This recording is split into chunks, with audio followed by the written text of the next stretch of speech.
जय हिंद जी, नमस्कार। देखिए, आज हम लोग इस वीडियो में पढ़ने वाले हैं पूर्ण वर्ग विधि। पूरा आसान तरीका से हम लोग सीखेंगे, है ना। देखिए, बहुत बच्चे को पूर्ण वर्ग विधि यानी कि अध्याय चौथा जो है ना, द्विघात समीकरण, उसको पूर्ण वर्ग विधि थोड़ा आता ही नहीं है ना, कितनों पढ़ ले। इसलिए हमने आपका भाई पूर्ण वर्ग विधि के लिए सबसे पहले हमने यहाँ पर एक सारणी लिख दी है जो कि 1 2 3 गो है। आप लोग शायद ये 3 गो सारणी ध्यान रखिएगा ना, आप लोग उससे पूर्ण वर्ग विधि का बाप बनेगा, है ना। पूर्ण वर्ग विधि तो छोड़ो, पूर्ण वर्ग का विधि के बाप का बाप भी बनेगा। देखिए, सबसे पहले क्या है जी, आपके पास सबसे पहले डी का ज्ञान होना चाहिए। अब देखिए जी, अब बहुत बच्चा पूछेगा से डी होता क्या है ना। तो देखिए, डी आपका जो है ना, डी को हम लोग विवेचक या विवेक्तर भी बोलते हैं, है ना। डी का फॉर्मूला क्या होता है, तो बी स्क्वायर माइनस 4ac, और डी से ही आपका ए बी और सी का मान ज्ञात होता है ना। ए बी सी का मान जब आपको ज्ञात हो जाएगा तो वहाँ से आपको डी अपने आप निकल जाएगा, फॉर्मूला रखिएगा। तो फिर देखिए, नंबर 2 में क्या होता है, पूर्ण वर्ग की विधि बनाने के लिए कि एक्स स्क्वायर की जितना गुना होता है ना, माने एक्स स्क्वायर के साथ में जितना सटल हुआ रहता है, गुणांक में रहता है, उसे दोनों तरफ भाग किया जाता है। क्या किया जाता है? भाग। माने देखें ना, आप जैसे ये क्वेश्चन है ना, तो बराबर के इधर भी मैंने एक्स स्क्वायर के गुणांक जितना होगा उतना से दोनों तरफ क्या किया जाएगा? भाग किया जाएगा। मैंने बराबर के इधर और बराबर के उधर भी। नंबर 3 में देखिए, एक्स के गुणांक के साथ मैंने एक्स के गुणांक जितना भी रहेगा ना, उसके साथ में 1/2 के साथ क्या किया जाएगा? गुना करना होता है ना। जितना रहेगा ना उतना से हमको गुना करना होता है। देखिए, अब इसके बाद में अब हम लोग देखते हैं, अब हम लोग आते हैं प्रश्न की ओर। देखिए, तो फर्स्ट नंबर क्वेश्चन में क्या बोले हैं कि आपके पास डी का ज्ञान पूरा अच्छी तरह से होना जरूरी है ना। देखिए, इसमें डी को हम लोग क्या क्या बोलते हैं, तो डी को हम लोग बोलते हैं विवेचक बोलो या विवेक्तर बोलो, विवेचक या विवेक्तर। तो हमने अभी यहाँ पर विवेचक ही बोले हैं, और विवेचक को हम लोग शॉर्ट में क्या बोलते हैं? डी बोलते हैं। क्या बोलते हैं? डी। और यहाँ पर डी का हमने फॉर्मूला क्या बताया आपको कि बी स्क्वायर माइनस 4ac। यहाँ पर देखिए, जो स्क्वायर के पास होगा वो आपका ए का मान होगा, जो एक्स के पास होगा वो आपका बी का मान होगा, और जहाँ पर आपका स्क्वायर और एक्स नहीं होगा वो आपका किसका मान होगा? सी का मान होगा। अब देखिए, हमने बोला है कि पहले आपको बी का मान चाहिए। तो देखिए, ए बी सी डी में एक का प्रयोग हम लोग नहीं करते ना। यहाँ पर एक सिंपल एक्स है, तो एक्स के पास कितना है? एक है ना। यहाँ पर लिखो कि एक का स्क्वायर, फिर माइनस है ना फॉर्मूला में, तो माइनस 4 गुना एक मान कितना है? तो 2 है, तो 2, फिर गुना सी का मान कितना है? सी का मान, तो सी का मान -4, तो यहाँ पर लिखो -4, है ना। अब बोलो एक का वर्ग कितना होता है? एक का वर्ग एक होता है, -4 दूना 8 और 8 चौका 32। और यहाँ पर देखिए, 4 दूना 8 और 8 चौका 32 हो गया, तो माइनस गुने माइनस क्या होगा? प्लस हो जाएगा, 8 चौका 32 ना। अब देखिए, 32 से 1 33 हो जाएगा। बोलिए यहाँ पर आपका डी का मान क्या आ गया जी? तो डी का मान आ गया 33। अब देखिए, हमने डी का मान तो निकालना सिखा दिया आपको, लेकिन इसमें डी का काम क्या है? डी का काम यहाँ पर क्या है? जी हाँ, डी का काम यहाँ पर आपको बहुत महत्वपूर्ण भूमिका रखेगा।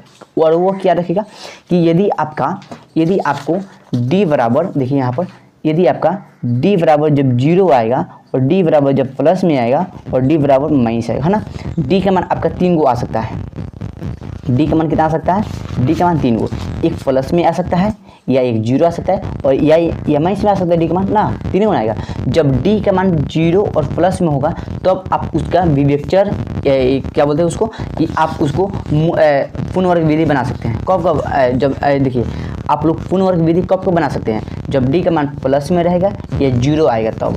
लेकिन डी का मान जब माइनस में आएगा तब आप लोग उसका पूर्ण वर्ग विधि नहीं बना सकते हैं। इसलिए सबसे पहले आपको डी का ज्ञान होना जरूरी है ना। और एक वीडियो हमने और लेकर आ रहे हैं कि जिसमें हमने आपके लिए द्विघात समीकरण के बारे में कितना सूत्र होगा और उसका कहाँ महत्व है, किस प्रकार से महत्व है, पूरा महत्व को उसमें हमने समझाएंगे, है ना। अभी वो वीडियो को बनाए नहीं, लेकिन वो बहुत जल्द ही बना देंगे। अभी 1 दिन के अंदर में ही वो वीडियो को हमने बना देंगे, ठीक है ना। अब देखिए, इसलिए आपको यहाँ पर डी का ज्ञान होना बहुत ज़रूरी है। तो देखिए, हम लोग को जी डी का मान क्या आया है? 33 आया ना, तो ये प्लस में है ना 33, इसलिए हम लोग यहाँ से पूर्ण वर्ग विधि बनाने के लिए सक्षम है। अब यहाँ पे क्या लिखेंगे कि पूर्ण वर्ग विधि के लिए, पूर्ण वर्ग विधि के लिए फर्स्ट में क्या लिखे हैं? एक्स स्क्वायर के गुणांक के साथ दोनों तरफ क्या करना होगा? भाग करना होगा। तो तो हम लोग ये काम करते हैं, पहले क्वेश्चन को थोड़ा फिर से देख लेते हैं कि क्वेश्चन भाई और क्वेश्चन भाई कह क्या रहा है। क्वेश्चन कह रहा है कि 2x² है हम, फिर प्लस x - 4 बराबर क्या हो गया, 0 हो गया ना। क्वेश्चन ये नहीं बोल रहा है। अब यहाँ पर लिखेंगे हम लोग, यहाँ पर क्या लिखेंगे कि x² के गुणांक के साथ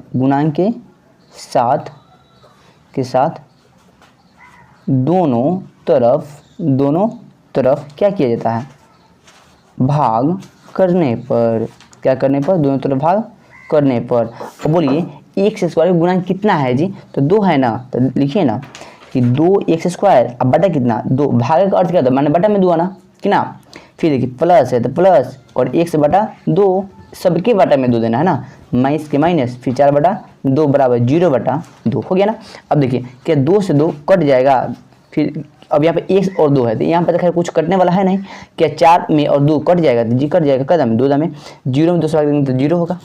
अब देखिए यहाँ पे क्या बच गया, यहाँ पे आपका x² प्लस x/2 माइनस 2 बचेगा x², यहाँ पे देखिए क्या बच रहा है x² प्लस x - 2 बराबर क्या बचेगा x² plus x/2 plus x/2 और माइनस 2 बराबर, देखिए 0 में जब 2 में जब की संख्या में जब 0 से भाग देंगे जी, और की संख्या में जब 0 से भाग देंगे तब तो उसका मान क्या आता है, 0 आता है ना। यहाँ पर क्या बचेगा 0, ये नहीं बचेगा। देखिए यहाँ पर बता दे रहे हैं फिर से हमने, यहाँ पर 2 से 2 कट गया तो क्या बचेगा x² प्लस के प्लस x/2 के x/2 माइनस के माइनस, 2 से 4 कदम कटाए, 2 दम कटाए तो यहाँ पर माइनस का चिन्ह है तो माइनस का चिन्ह 2 दे दिए, बराबर 0 है तो 0 दे दिए। देखिए 2 से 0 में किसी भी संख्या में जब 0 से भाग देंगे तो क्या आएगा 0 आएगा, तो हमने यहाँ पर क्या दे दिए 0 दे दिए। अब हम लोग यहाँ से देखें ना, अब देखिए अब यहाँ से नंबर 1 का स्टेप तो हम लोग बना चुके हैं। नंबर 1 में क्या है, डी का ज्ञान हम लोग देख लिए। नंबर 2 में भी अब काम खत्म हो गया कि x² के साथ दोनों तरफ भाग किया जाता है, तो हमने वो भी काम कर लिया। अब नंबर 3 में क्या करना है कि x के गुणांक के साथ, x के गुणांक, यहाँ पे x यही ना है आपका, x के गुणांक के साथ दोनों तरफ 1/2 से गुना करके वर्ग करना होगा, है ना। ये बात हमको लिखना होगा अब यहाँ पर कि ना, ये बात अब हमको क्या करना होगा, लिखना होगा। तो हमने यहाँ पर ये अब इस बात को लिख दे रहे हैं कि x के गुणांक के साथ, x के गुणांक के साथ दोनों तरफ कितना से करना होगा गुना जी, 1/2 से गुना करके वर्ग करना होगा। क्या करना होगा, गुना करके वर्ग करना होगा ना। अब देखिए अब हम लोग यहाँ पर देखेंगे जी कि x का गुणांक कितना है। अब हम लोग अब यही देखिए, यहाँ पर जब डबल बराबर आएगा तो ये वाला चिन्ह को ए रोशनी बना देना है ना, x² के x² प्लस, है ना, x/2 के x/2 बराबर के n 2 प्लस में माइनस में, जब n आएगा तो प्लस में 2 हो जाएगा ना। और यहाँ पे क्या लिखिए कि x² के गुणांक के साथ, x के गुणांक कितना है, 1/2 है ना। यहाँ पे देखिए, यहाँ पे क्या काम करेंगे हम लोग, x² के x² प्लस x/2 हो गया, और इसका गुणांक कितना है 1/2 है, तो 1/2 हमने लिख दिए। अब फिर हमको कितना से गुना करना है, माने अभी यहाँ पर x से गुना का भी छाँटे हैं तो कितना है 1/2 आया, क्योंकि x के पास 1 है ना, फिर बटे में कितना 2 है। फिर हमको गुना कितना से करना है, तो 1/2 से गुना करना है, तो गुना भी करना है कि 1/2 से गुना करना है। फिर इसका क्या करना है, हमको वर्ग करना है। और ऐसा काम कहाँ कहाँ करना है, वर्ग दोनों तरफ करना है ना। तो इन्हें 2 है तो पहले 2 लिख दे, फिर 2 प्लस फिर हमको x का गुना क्या है 1/2, और हमको कितना से गुना करना है, तो 1/2 से गुना करना है ना, तो 1/2 से गुना कर दिए। अब फिर इसका क्या करना है, वर्ग करना है, तो वर्ग भी कर दिए। अब देखिए अब यहाँ से कैसे बनेगा, अब यहाँ से x² प्लस x/2, है ना, और 1 में 1 से गुना करेंगे तो कितना आएगा, प्लस के पहले प्लस दे देना, 1 में 1 से गुना करना 1, और 1 के स्क्वायर भी 1 होता है, 2 दूना 4, और 4 के स्क्वायर कितना हो जाएगा 16, 2 के 2, फिर 1 में 1 से गुना करेंगे तो 1, और फिर 1 के स्क्वायर 1 होगा, 2 दूना 4, 4 के स्क्वायर 16 हो गया जी। अब देखिए यहाँ पर काम क्या होने वाला है, काम तो बहुत अच्छा होने वाला है, काम तो खैर कुछ अच्छा ही होगा। x² स्क्वायर ना। देखिए एक बात आप लोग और जानिए, अब यहाँ पर एक बात हमने आपको और बता दे रहे हैं।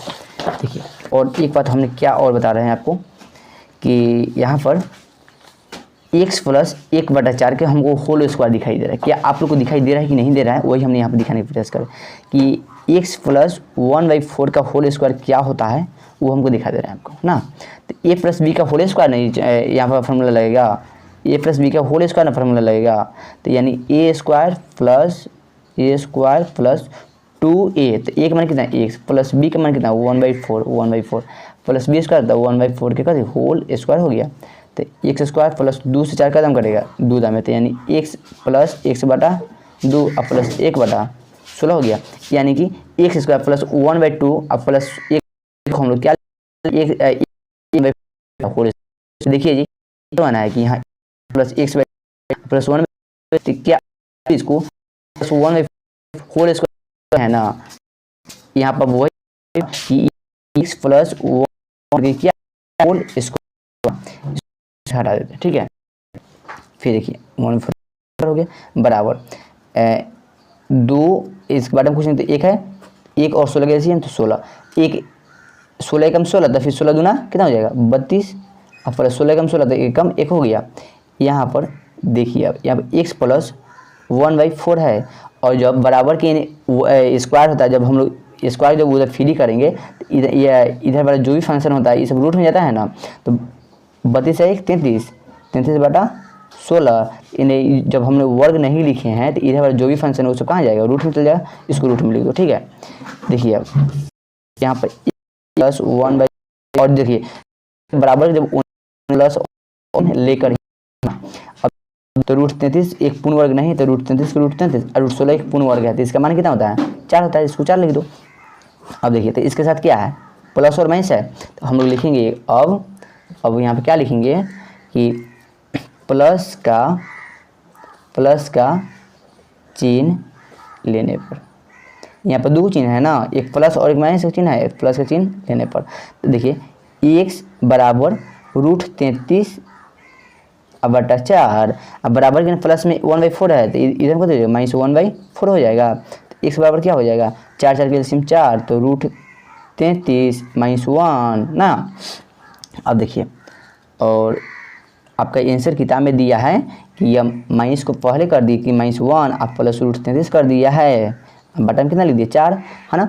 फिर देखिए आपका यहाँ पर रूट 33 भी पहले लिख सकते, लेकिन परिमेय पहले लिख दिया और फिर अपरिमेय को बाद में लिख दिया, इसलिए यहाँ पर ठीक है परिमेय और अपरिमेय वाला यहाँ पर दोस्ती चल रहा है। फिर देखिए यहाँ पर हम लोग एक और चिन्ह बाकी है ना, अभी यहाँ पर क्या प्लस कहीं लिए अभी माइनस का चिन्ह लेना बाकी है। यहाँ पर लिखेंगे माइनस का चिन्ह लेने पर ना, माइनस का चिन्ह लेने पर है ना। अब देखिए तो माइनस का चिन्ह क्या होगा, यहाँ पर देखिए यहाँ पर ध्यान देना होगा, x है ना x प्लस 1/4 प्लस माइनस है ना रूट 33/4 है, तो प्लस का चिन्ह लिए अभी चिन्ह बाकी माइनस, तो वही यहाँ पर लिखिए कि माइनस का चिन्ह लेने पर x बराबर तो रूट 33/4, तो यहाँ पर हमको किसका चिन्ह लेना माइनस का चिन्ह लेना है, यानी 1/4 प्लस में है, जब ये नहीं आएगा तो कितने हो जाएगा ये माइनस में 1/4 हो जाएगा। अब देखिए x बराबर 4 4 के एलसीएम 4 हो जाएगा, तो माइनस रूट 33 और माइनस 1, और यहाँ पे x बराबर क्या हो जाएगा पहले पर में तो पहले 1 और फिर माइनस रूट 33/4। और हम लोग को मालूम है कि दीर्घात समीकरण में या दीर्घात बहुपद में उसका आंसर क्या होता है तो 2 होता है, तो एक हम लोग का आंसर क्या हो गया x बराबर -1 प्लस रूट 33/4, और एक और आंसर क्या हो गया -1 माइनस रूट 33/4 हो गया कि ना।